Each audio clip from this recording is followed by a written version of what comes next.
Hey, happy day. Sharon Horne-Ellstrom here, also known as Jam Grandma. I want to thank Nancy John for today's idiom or expression suggestion. She suggested that I do a little piece on Bob's your uncle and how that might impact growing your business or supersizing your business. Now, I didn't know what Bob's your uncle means. It's a United Kingdom expression, a UK expression, or an English expression, and it means to wrap things up. After a simple set of instructions, to wrap things up, you give a couple of instructions and then say, and Bob's your uncle, or, and there you have it. You got this, there it is, or, and that concludes this, or, I guess it's just a wrapping up, concluding, this is the end type of expression that, and there you have it is the closest thing I can think of in America, or that I would use. I'd be, and there you have it, or that's how you do it, or that's how you do it. That might be a good one, or you've got this, or that's as easy, or that's the way it goes, or something to that effect. And it's one of those expressions that was first recorded in 1920, but the etymologists are mystified as to what it really means. They have a bunch of theories. There's been a lot of research into what it means, but nobody has really come to a conclusion of, well, not what it means, but where it came from. It means all is well. The expression, well, actually, it's really interesting.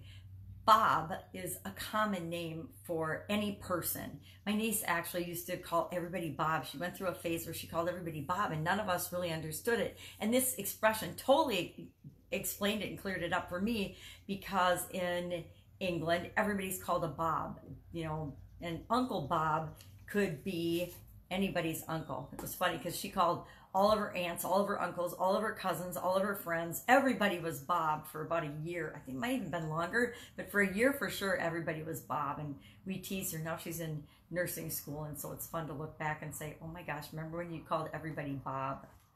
But what does it have to do with our businesses and growing our businesses? I think it reminds us to make sure that we're giving clear instructions to people, number one, and that when we're done giving instructions, we let them know that's it. And, you know, do you have any questions? Make sure that they understand the clear instructions that we're giving people. It also reminds us that we need to wrap things up. We can't leave loose ends. We can't leave things hanging. We also need to not treat everybody like Bob and treat everybody like they're the same, because everybody isn't the same. Then one of the beliefs or feelings about the origin of this is that it might have come from nepotism, where a prime minister in England actually promoted one of his nephews to an inappropriate political post that he went on to become prime minister after him. But the word nepotism actually comes and is derived from nephew. So there's some belief that that could be where it came from.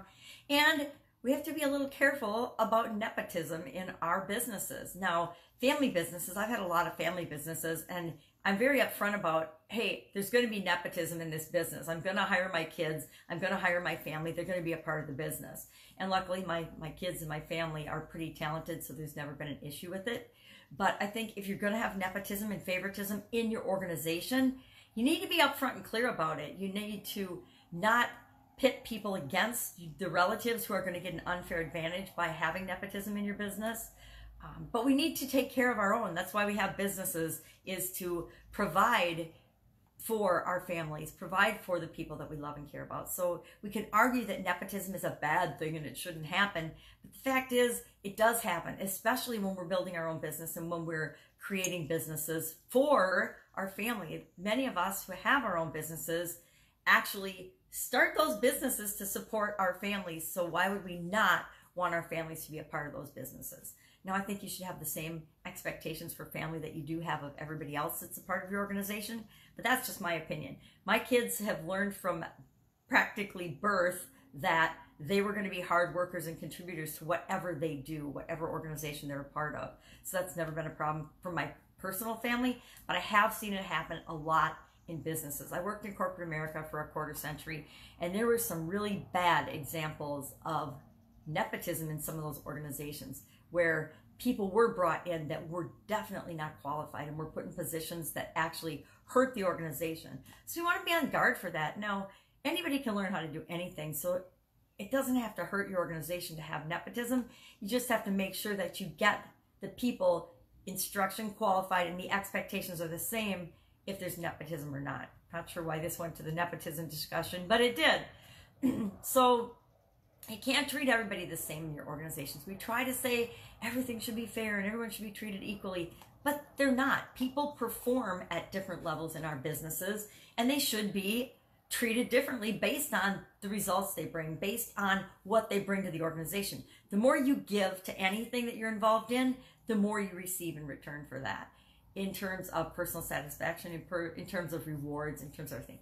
And most of our businesses are not set up that way, except in the area of sales. Like commissioned salespeople tend to, what you put into it is what you get out. And they should be unlimited. That's my opinion. Salespeople that bring business to your company, their commission shouldn't have a cap on it.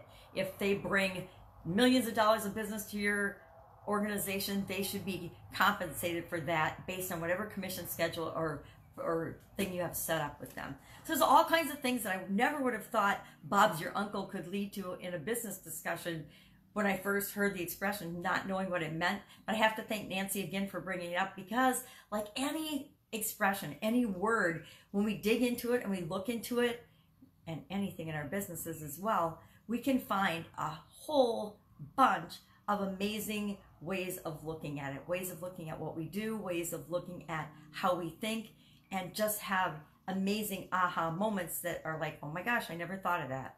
And that is how we grow and build and supersize our business. Have an awesome day. I'll, of course, be with you tomorrow. Bye. Find a way to use Bob's your uncle today, somehow in your daily activities. Maybe you're giving your kids some instruction. Maybe you're talking to somebody at work and then say, and Bob's your uncle. And they'll be like, what the heck does that mean? And then you can explain to them that it means voila, that it means, and there you have it. It means, and hey, there you got it. Now you know how to do it. And it's just a way to wrap things up in a fun and conclusive way. Take care. Have an awesome day. I'll be with you tomorrow. Bye.